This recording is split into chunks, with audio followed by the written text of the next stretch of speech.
ದೇಶಾದ್ಯಂತ ಮಹಿಳೆಯರ ಮೇಲಾಗುತ್ತಿರುವ ಅಮಾನುಷ ಕೃತ್ಯ ಹಾಗೂ ದೌರ್ಜನ್ಯ ಖಂಡಿಸಿ ಆರೋಪಿಗಳ ಮೇಲೆ ಕ್ರಮ ಕೈಗೊಳ್ಳುವಂತೆ ಒತ್ತಾಯಿಸಿ ಇಲ್ಲಿನ ಕ್ರಿಯಾಶೀಲ ಮಹಿಳಾ ಮಂಡಳಗಳ ವತಿಯಿಂದ ಸಾಗರ ಪಟ್ಟಣದ ಉಪವಿಭಾಗಾಧಿಕಾರಿಗಳ ಮೂಲಕ ಮುಖ್ಯಮಂತ್ರಿಗಳಿಗೆ ಹಾಗೂ ಶಾಸಕರಿಗೆ ಮನವಿಯನ್ನು ಸಲ್ಲಿಸಲಾಯಿತು.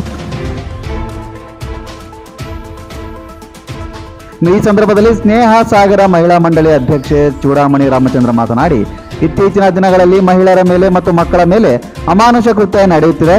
ಹೆಣ್ಣು ಭ್ರೂಣ ಹತ್ಯೆಯಂತಹ ಅಮಾನವೀಯ ಕೃತ್ಯ ದೊಡ್ಡ ಮಟ್ಟದಲ್ಲಿ ನಡೆಯುತ್ತಿದೆ.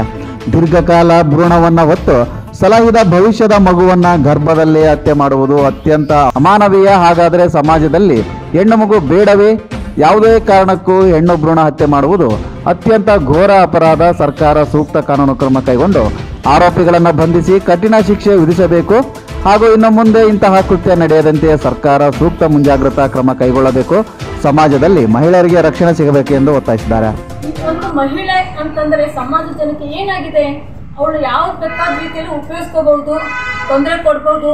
ಅವಳು ಅಬಲೆ ಅಂತ ಹೇಳಿ ಭಾವಿಸಿ ಮಾಡ್ತಾ ಇದಾರೆ ಏನಂತ ಗೊತ್ತಾಗ್ತಾ ಇಲ್ಲ.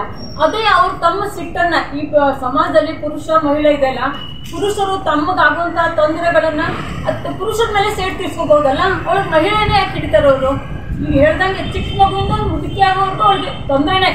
ಈ ಮೊನ್ನೆ ಆಗಿರುವಂಥ ಘಟನೆ ಬಹಳ ಅಸಹ್ಯ ಆಗ್ತಾ ಇದೆ. ದೌರ್ಜನ್ಯ ಮಹಿಳೆ ಮೇಲೆ ಮಾಡೋದಂದ್ರೆ ಒಂದು ಮಿತಿ ಇಲ್ಲ. ಅಂಥ ಘಟನೆಗಳು ಪದೇ ಪದೇ ಆಗ್ತಾ ಇದ್ದಾವೆ.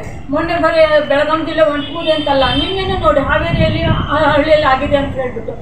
ಅವ್ರಿಗೆ ಅಂದರೆ ಜನಕ್ಕೆ ಈಗ ಕಾನೂನಿನ ಭಯ ಇಲ್ಲ, ಅದೇ ಆಗಿರೋದು. ಕಾನೂನಿನ ಭಯ ಇದ್ದಿದ್ರೆ ಅವ್ರು ಏನೋ ಸ್ವಲ್ಪ ಮಾಡ್ಬೋದಾಗಿತ್ತು, ಹೆದರ್ಬೋದಾಗಿತ್ತು, ಅಥವಾ ಈ ಕೆಟ್ಟ ಕೆಲಸ ಮಾಡೋಕ್ಕೆ ಹೆದರ್ಬೋದಾಗಿತ್ತು. ಆದರೆ ಈ ಪರಿಸ್ಥಿತಿ ಆಗಿಲ್ಲ. ಹಾಗಾಗ್ಬಿಟ್ಟು ಯಾವ ರೀತಿ ಮಹಿಳೆ ಇದನ್ನು ಅಪೋಸ್ ಮಾಡಬೇಕು, ಇದನ್ನು ಹೇಗೆ ಅವಳು ಎದುರಿಸ್ಬೇಕು ಅಂತ ಹೇಳಿ ನಿಜವಾಗ್ಲೂ ಸಮಾಜದಲ್ಲಿ ಭಾಳ ಕಷ್ಟ ಇದೆ. ಬರ್ತಾ ಬರ್ತಾ ಜನ ಶಿಕ್ಷಣ ಜಾಸ್ತಿ ಆಗಿದೆ, ಶಿಕ್ಷಕರು ಜಾಸ್ತಿ ಆಗಿದ್ದಾರೆ ಅಂತ ನಾವು ಹೇಳ್ತಾ ಇದ್ದೇವೆ ಅಷ್ಟೇ ಹೊರತು ಅದು ತಪ್ಪು.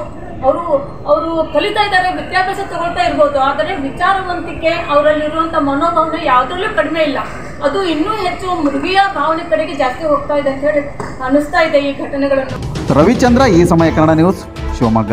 ನಾವು ಇದನ್ನು ಅಪೋಸ್ ಮಾಡೋದಲ್ಲ, ಇದನ್ನು ಇಡೀ ಸಮಾಜದಲ್ಲಿರುವಂಥ ಶಿಕ್ಷಿತರು, ವಿಚಾರವಂತರು, ಪ್ರಜ್ಞಾವುಳ್ಳವರು ಎಲ್ಲರೂ ಸಹ ಮುಂದೆ ಬರಬೇಕಾಗಿದೆ. ಇಂಥ ಘಟನೆಗಳಾದ ತಕ್ಷಣ ಮಹಿಳೆಯರು ನಾವೇ 4 ಜನ ಸೇರೋದು, ಅದನ್ನು ಅಪೋಸ್ ಮಾಡೋದು, ಒಂದು ಲೆಟರ್ ಕೊಡೋದು ಮಾಡ್ತಾ ಇದ್ದೀವಿ. ಆದರೆ ನಾನು ಹೇಳೋದು, ನೀವು